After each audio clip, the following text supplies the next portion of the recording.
година, час новин на АТР, 26 жовтня, 1337-й день анексії Криму. Я Софія Бляєва. Вітаю вас. У ці хвилини Ільмі Умеров і Ахтем Чийгоз мають вилетіти з Анкари до Стамбула, а вже звідти до Києва. Напередодні в Анкарі вони пройшли медобстеження. До вильоту вони перебували у посольстві України в Туреччині. Там відбулася неофіційна зустріч з послом України Андрієм Сибігою. Після цього колишні політв'язні поспілкувалися з журналістами, розповіли про те, як відбувалося їхнє звільнення і про свої плани на майбутнє. По крайней мере, я не давал никаких обещаний, никаких гарантий, что я не буду делать эту попытку. Через некоторое время я обязательно попробую. Речь не в личностях Чийгоз, Умеров. Речь в том, что народ, граждане Украины, живущие в Крыму, они ощутили вот ту мощь, силу, которая стоит за ними. И это очень важно в борьбе. Это очень важно. Жодних перешкод, аби Ільмі Умеров і Ахтем Чийгоз заїхали в Крим і могли там проживати, немає. Так вважає Ніколай Полозов, адвокат заступника голови Меджлісу Ахтема Чийгоза. Він заявив, що якщо знадобиться його юридична допомога, він готовий її надати і буде юридично супроводжувати повернення Умерова та Чийгоза до Криму. В настоящее время нет никаких запретов на въезд ни в отношении Ахтема Чийгоза, ни в отношении Ильмы Умерова.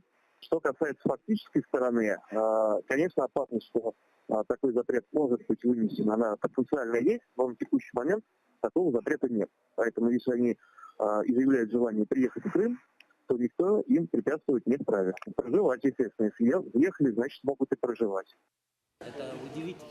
Напередодні звільнення заступники голови Меджлісу зустрілися з членами кримсько-татарської спільноти Анкари. Вони подякували турецькому президентові Реджеп Таїп Ердогану за звільнення лідерів кримських татар.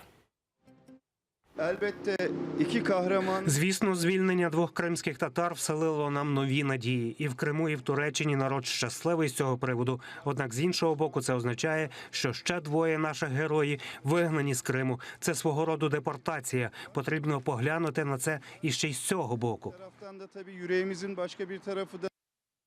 Проти Ільмі Умерова ФСБ Росії торік порушила кримінальну справу за нібито публічні заклики до сепаратизму. 27 вересня підконтрольний Кремлю окупаційний суд півострова засудив Умерова до 2 років колонії поселення.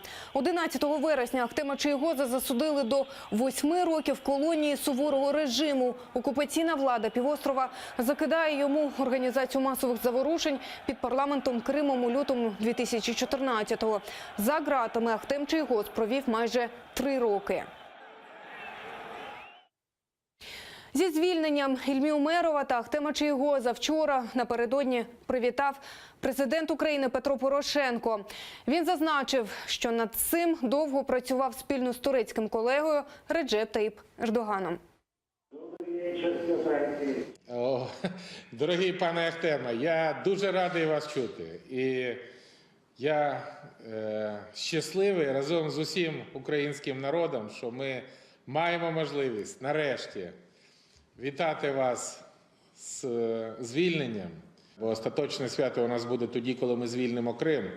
І весь кримсько-татарський народ, і всі мешканці Криму можуть опинитися нарешті на волі в Україні.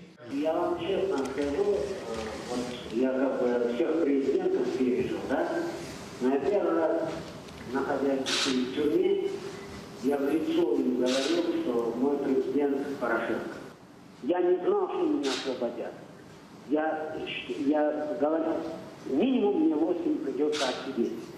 Я вообще предполагал, что я сперва попаду, как положено, сперва к своему президенту, потом поеду в турне. Но так случилось. Я вообще думал, что меня в Питер везут. Потому мне до последнего не говорили.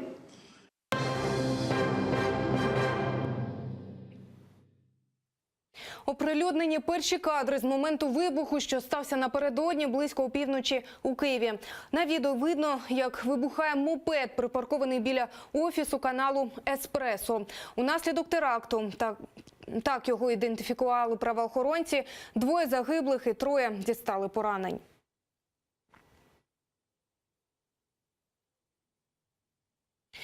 Нагадаю, напередодні біля київського телеканалу «Еспресо» вибухнув мопед. Це був замах на народного депутата, колишнього командира добровольчого батальйону «Азов» Ігора Мосійчука.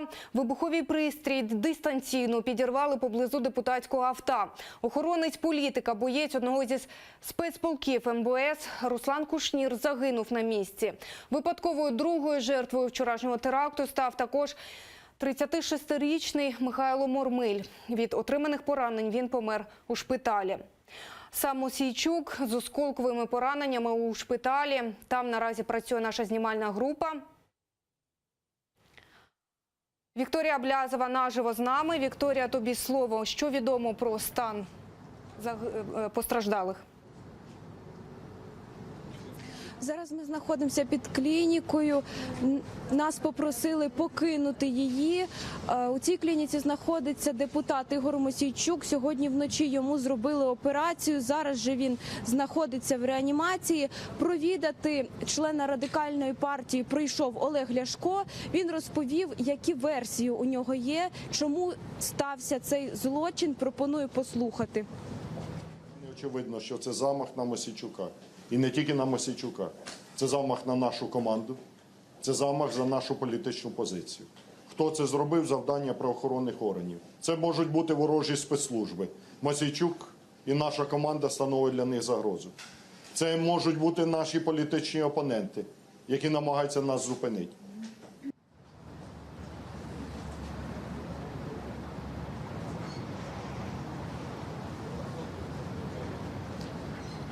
Також Олег Ляшко пообіцяв, що Радикальна партія матеріально допоможе сім'ям загиблих. Напередодні з'явилася інформація на сторінці Ігоря Мосійчука про те, що він знаходиться в стані середньої тяжкості. Втім, коли в клініці вийшов до нас лікар, він розповів, що все-таки у Мосійчука складний стан. Операція була довгою, виймали осколки від вибуху, оперували зламану руку, якою відкритий перелом і, можливо, ще одна операція. Ми поспілкувалися з лікарем, пропоную послухати. Внутрішні органи залишились більш-менш, але більше на всього постраждали та кінцівки, верхня, нижня, м'які тканини верхні і нижні. Перелом є кістки справа, відкритий. Він знаходиться в палаті інтенсивної терапії, в реанімації. Ввечері біля каналу «Еспресо» стався вибух. Тоді саме Ігор Мосійчук виходив, він був на прямому ефірі телеканалу. Тоді від вибуху загинув його охоронець Руслан Кушнір, йому був 31 рік, у нього залишилася вагітна дружина та 4-річна донька. І за фатальним збігом обставин загинув капітан поліції Михайло Мормиль, йому було 36 років. Поки що на цьому все. Софіє. Дякую, це була наша Вікторія Блязова. Ми слідкуємо за розвитком подій. У наступних випусках ми розповімо вам більше. Тим часом у прокуратурі Києва назвали 3 головні версії замаху. 3 головні версії. Одна з них – дії російських спецслужб. Друга версія – замах через політичну діяльність постраждалого. І третя – особисті мотиви зловмисників. При цьому правоохоронці не виключають, що цілились мішенню зловмисників. Ціллю мішенню зловмисників міг бути не Мосійчук, а зокрема потерпілий політолог Віталій Бала, який був поруч, а також журналісти телеканалу «Еспресо ТВ». А саморобний вибуховий пристрій міг бути вбудований у сигналізацію. Нам розглядається декілька версій цього злочину. Перша версія його озвучував і сам пан Мосійчук. Це замах на вбивство Мосійчука, який було організовано спецслужбами Російської Федерації. Про виконавців ми будемо розмовляти тільки тоді, коли встановимо злочинців. Друга версія – це політична діяльність пана Мосійчука і його громадська позиція внутрі нашої держави. І третя версія замах на вбивство Мосійчука на особистому ґрунті.